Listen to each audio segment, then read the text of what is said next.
Welcome. This is going to be a very quick update on where the CalExit movement is now. And really the topic is going to be, what is the chance of America staying together? Hi, my name is Mark Ruiz-Evans. I was the founder of CalExit. I've been pursuing the idea of California being independent from America since around 2011, about a decade. And I've seen a lot, and I followed the idea of secession and national divorce and political division. For many years, I've actually interviewed 200 plus professors who are experts in political division. And like I said, I've been following it for 10 years. Things have dramatically changed in just the last 10 days. So you could look at 2016 and say there was a big jump with the introduction of Trump. You could say January 6th, 2021, I believe, was also a big jump. Well, the wake of the Charlie Kirk assassination, not even the Charlie Kirk assassination itself, the response to it. Assassinations are bad. Violence in politics is bad. It is not the assassination itself that is tearing apart the country. It is the response to it. So Charlie Kirk recently was shot, and that is bad and wrong. And we don't support that at all. In response, so basically what happened was Charlie Kirk got shot. Bad and wrong. I don't like the guy. I think he's racist and a bigot, but killing people in politics is wrong and bad. Always. What happened was the left basically started celebrating his death. Not all of them, but a lot of them. And for the people who didn't celebrate, they didn't really see the point on why I should fall into line and support this guy. A lot of people felt Charlie Kirk was not a good guy for liberals. But conservatives really did. So liberals basically said, we don't care that Kirk died. The conservatives were so incensed by the liberal reaction, J.D. Vance saying, all the left and et cetera does horrible things. The right was so incensed by the liberal reaction that they've basically become exceptionally angry themselves. So what you have was Charlie Kirk was assassinated. Liberals started mocking it. Other liberals said, what's the big deal? The guy's a racist. Conservatives were offended by that response and felt, well, a man died. You should show sadness like we normally do. Liberals said, hell no. To which conservatives said, wow, it's disgusting that people would celebrate and not be able to come together that a man is killed. And liberals said, I'm never going to back a racist. So that activity in the last 10 days alone is what has driven America to new heights of separation desire that we've never seen before. Let's start here. Hard facts. Most voters think American divisions cannot be overcome, the poll says. This just came out recently. Let's see this. There we go. So on October 2nd, this came out. And what it's showing is this poll here. So from 2020 to 2025, they were tracking if you think America can be fixed. Now we are at where a majority does not. So Times Siena poll of 1,313, taken between September 22nd and 27th, conducted an especially fraught moment, 2 weeks after the assassination of Charlie Kirk. So this poll was not done at the assassination. It was done 2 weeks after the assassination, when the liberal reaction or the conservative reaction to the liberal reaction could be seen. When Democrats were asked whether they think Republicans as the enemy or fellow Americans, 10% chose the harsher description, a modest decline from last year, and 14% of Republicans say they think of Democrats as the enemy. Today, spasms of political violence have erupted across the country with alarming frequency, including the killings of Mr. Kirk and a Minnesota senator and her husband, etc. So before the 2024 election, polls show that people were likely to identify issues such as inflation, abortion, and immigration as the most important. Now it's polarization. So here's the other byline. With this, you can see between 2023 to 2025, polarization has almost doubled in importance. Originally, it was a 7. It was below immigration and below Republicans and below the state of democracy. Now polarization has, in just the last 10 days, risen to be more important than polarization, or equally to that. And it's higher than immigration issue, higher than Republicans, and higher than the state of democracy. And just to be clear, here is the bylines from that poll. It is everybody, black, white, Latino, old, young, middle-aged, Midwest, South, Southwest, Republican, Independent, everybody across the board, 2/3 of them all think America can't be fixed. So it's not just like the Democrats or the Republicans. Here's the bylines. 2/3 of everybody thinks America can't be fixed. That's what they said. They said the last 10 days, and it's because of things like this. That's what they're going off of. Here's that poll again. And I want to point this out. We did a little bit of analysis, so you can see ups and downs in the polls. Why did division seem to get really bad around 2020? Well, that was the January 6th Capitol attack. Then it hits a peak, and then it starts to drop down right around September 2020. Why was it dropping down? COVID was ending. People weren't dying. So America started to come together after January 6th because COVID was ending and they were coming together for that. But look at the trend line. To the right of that triangle underneath January 6th, the trend line is higher than the trend line to the left or before the triangle. So the trend line from June to September 2020 is lower than the trend line from September 2022 to June 2024. So the moment we come out of COVID, it goes back to worse than it was before January 6th, where it continues. Now, Donald Trump is, there's an attempted assassination. That's where the yellow lines are on the right. And there's a drop in division and sort of a coming back together.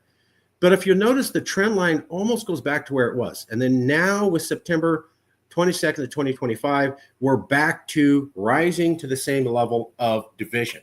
Look at that trend line. That is a huge division amongst the country of about 60% was the normal background division line. Not alone. Here's this poll. CBS News poll finds Americans say political violence unacceptable, concerned about in the future. 68, 70%, 2/3 of the public is concerned about violence for politics recently. Let's take a look at this one. Do you talk to people with different political views? Almost never.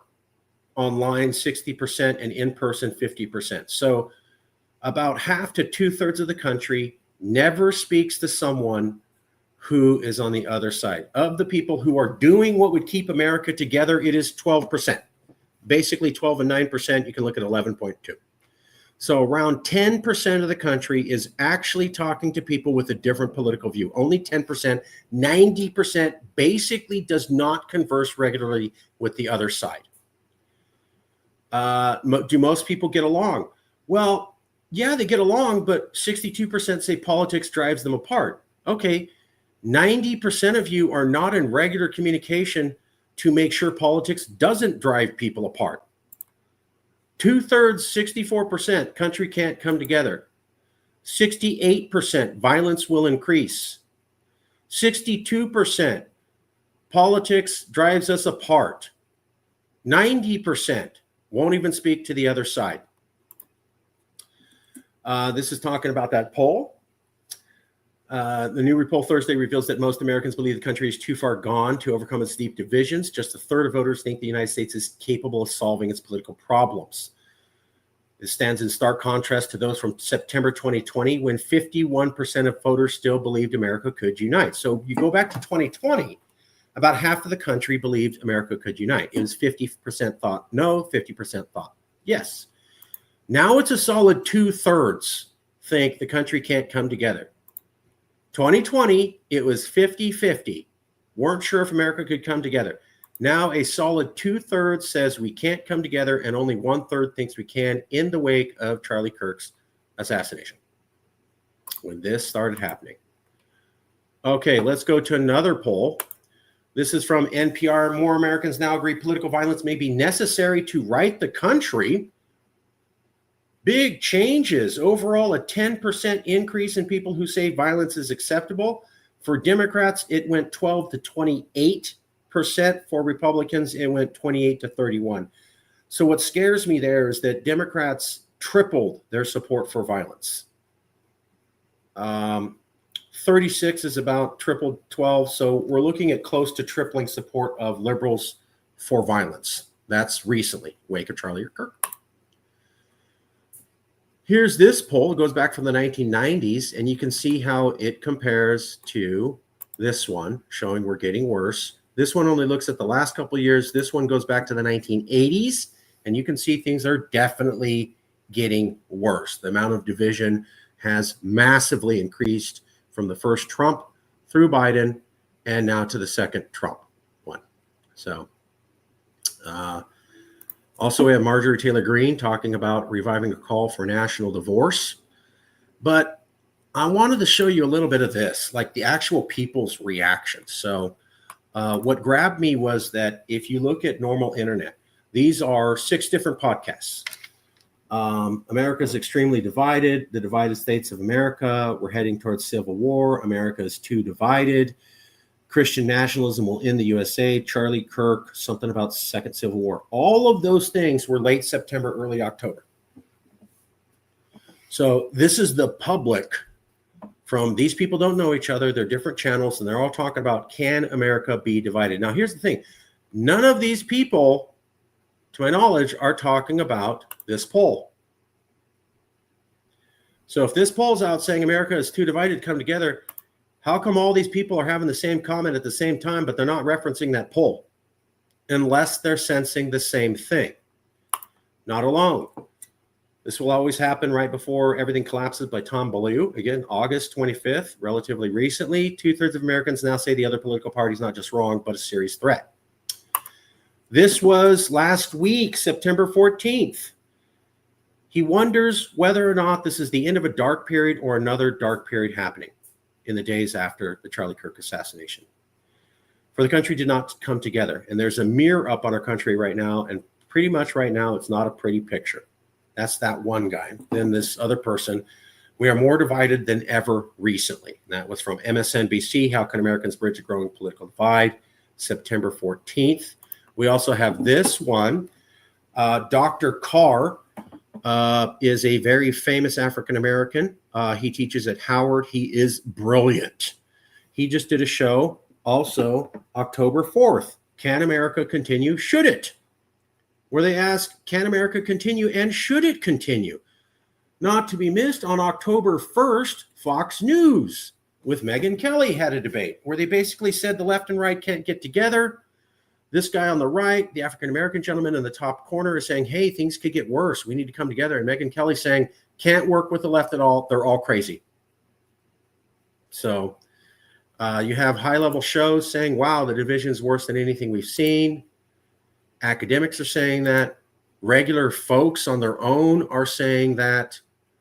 And then here comes the New York Times with a poll saying that other agencies are also doing polling that shows things are getting bad also at the same time. I also want to show you this. This is a series of responses online from conservatives. So Darkside has 28,000 views. I Will Never Coexist with These Subhumans, 143,000 views. Where the hell does the U.S. go from here? 12.6 million views. We Cannot Coexist, 1,000 views. We Cannot Coexist, 257 views. I Cannot Coexist, 22,000 views. I Don't Care to Coexist, 3,000 views. Nothing. We Cannot Coexist, 18.4 thousand views. These We Cannot Coexist, 16,000 views. There Can Be No Unity with This Evil, 14,000. We Will Never Coexist, 60,000. We Cannot Coexist, 70,000. This Is Who We Coexist With, 6,000. We Can't Get Along If You're Going to Kill Us, 9,000.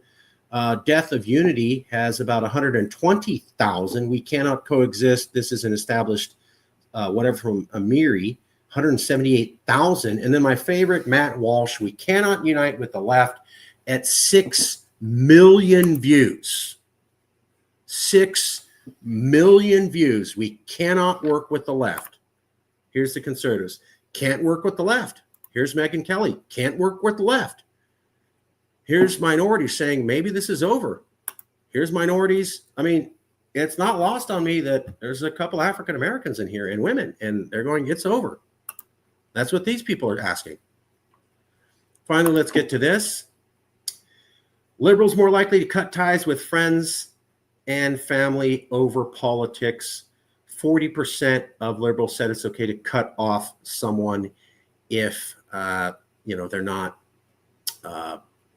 following your brand of politics.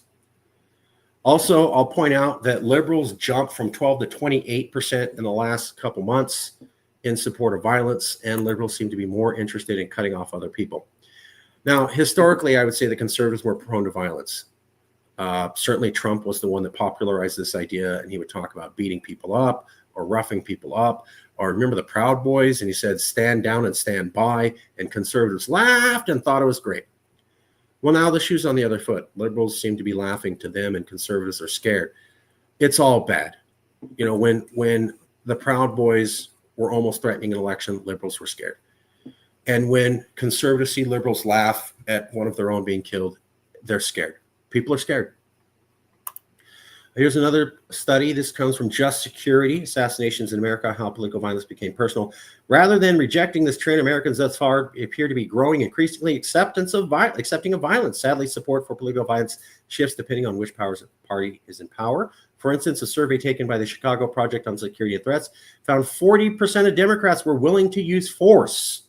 That is linked to that New York Times article. We may be on the brink of an extremely violent era in politics, June 16, 2025, to remove Trump from office. Correspondingly, Republicans during Joe Biden's administration found similar responses. And that goes to a Washington Post article from January 1st, 2022. 1 in 3 Americans say violence against government can be justified. So both sides have way too high numbers saying that they support violence. And both sides are saying the country can't come together. And both sides are saying they fear political violence. Well, there you have it. I wanted to show you this. In the last 10 days alone, all of this has exploded. It wasn't actually the assassination, and I think that's key. Somebody got killed horribly. That's not what actually split the country. It was the reaction. It was the liberal reaction and then the right's view of that. And then the liberal reaction to the right's reaction. That's what's dividing the country. Culture. It wasn't actually violence. It was culture. And now you're seeing the statistics backing that up. You're seeing intellectuals and you're seeing everybody talking about it. This was a turning point on the road to independence for California because the whole thing's crumbling. We'll leave it there.